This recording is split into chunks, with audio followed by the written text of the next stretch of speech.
I couldn't get my shit together.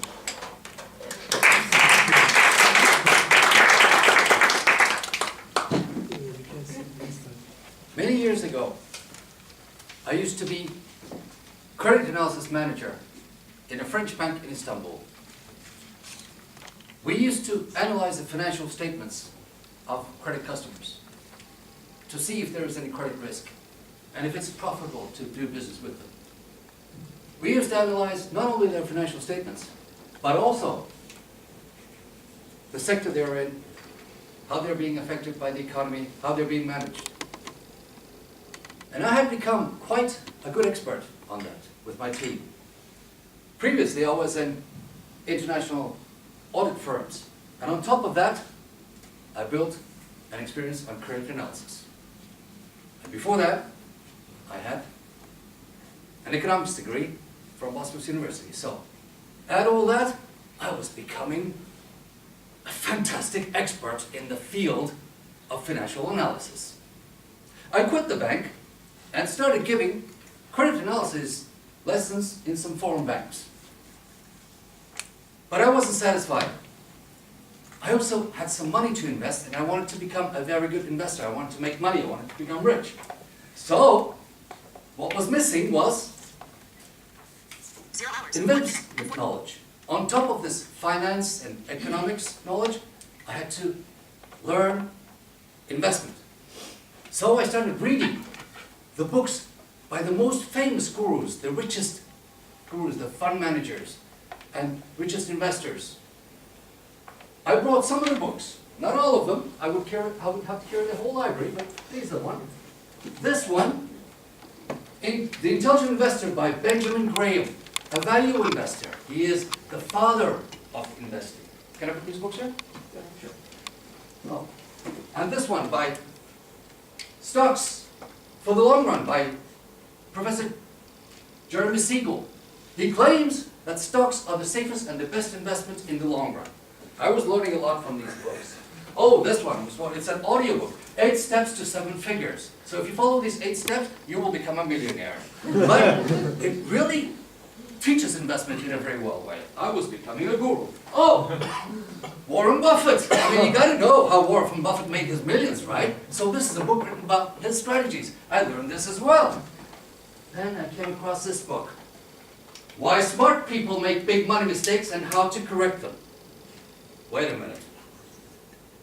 I'm smart. But only stupid people make money mistakes. Smart people don't make money mistakes, so I threw it away. I didn't read it. Then I came across this book. Wow!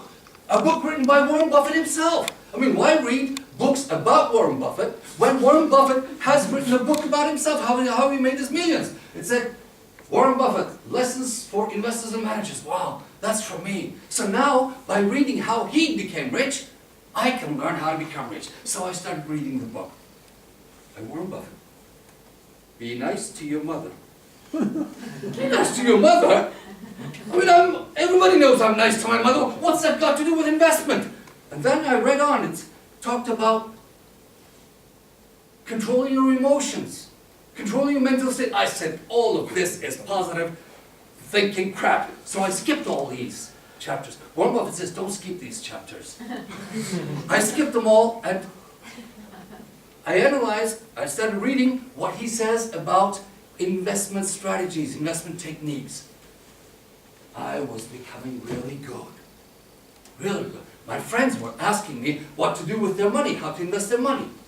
I was giving them free advice. I started writing in some blogs, in Milliard blog, and also in Amazon about investment in economics. I was becoming a guru, and I started investing into the Istanbul Stock Exchange and treasury bills.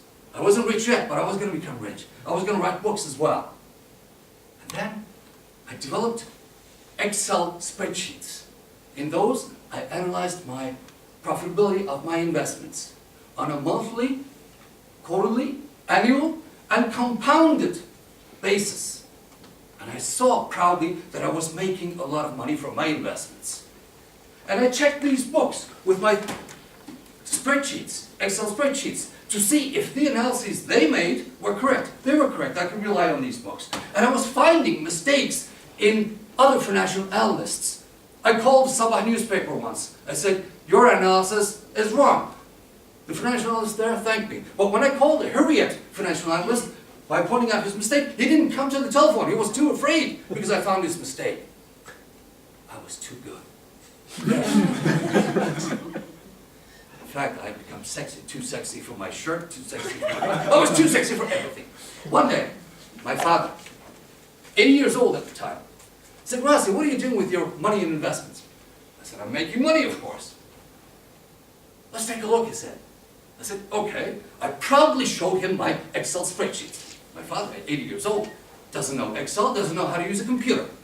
He looked at my Excel spreadsheets. He said, Rasih, you better check your calculations. I said, why? What's wrong? Because I think you're not making profits on these investments, you're making losses. I said, come on, he's an 80-year-old man, he doesn't know computers, he doesn't know Excel. He didn't even use a calculator, he did not even use a pencil and a paper. He just looked at my spreadsheets and made some calculations in just a few seconds or a few minutes in his head, and he said, you're making losses. Check your calculations. I said, oh, come on, he's an old man, he wouldn't know anything. The next day, as I was updating my Excel spreadsheets, I found a very small mistake in one of the formulas. I said, that's nothing important, so I just corrected it. But then I realized that I made that mistake, copy-pasted it to all my investments. So I copy-pasted, sorry, not invested, to all the formulas. And then guess what I saw? My father was right. I was making losses. You know, I was so proud of those Excel spreadsheets. I had worked for months to develop them. And I was such a finance whiz. I was finding other people's mistakes, but I didn't realize the mistakes in my own investments and my calculations. And my father, who didn't know computers, who didn't know Excel, without using any calculator, he was able to see my mistakes in the spreadsheets. I said, wait a minute, there's something wrong here. Let me read this book, Why Smart People Make Big Money Mistakes and How to Correct Them.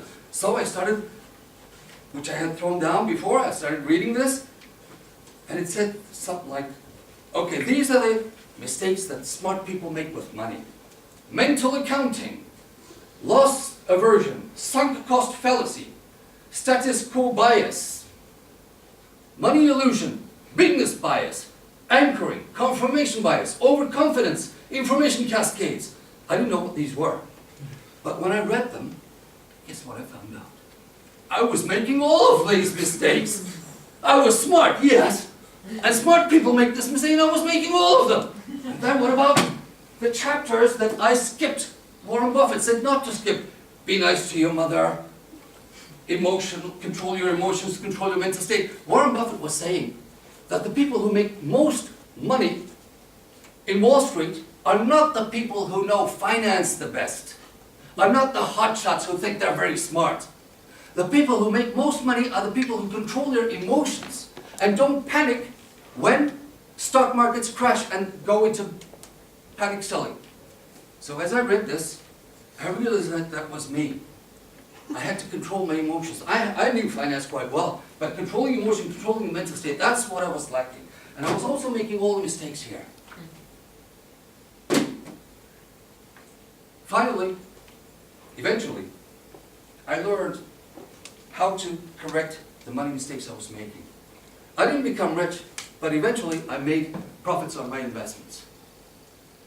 But the biggest lesson I learned from this experience is not about money, managing money. It was about how I didn't realize I was being arrogant. That I thought I was too smart, that I wouldn't make any money mistakes. And I made another big discovery. That I did not have this attitude only in money management, but in various aspects of my life. For example, my relationship with people. I'm too smart, I can't make any relationship mistakes. Public speaking, I know about it. Don't ask, I didn't ask me, I know it, I'm the best. Or, how about positive thinking? Yeah, I'm the expert, come to me. Yeah, well then, how come you're so depressed?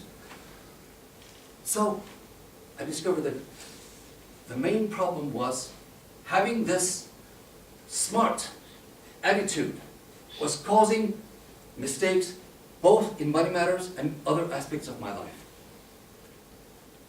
And I started working on that. I learned how to humble myself. Is the process complete? Some may be saying, Rasih, you're still a smart ass. Yeah, but I made it a 2019 resolution not to be smart and decrease my mistakes. Why am I talking to you about this? Because I think that among you there could be some smart asses who can take a lesson from this presentation. Have a wonderful New Year.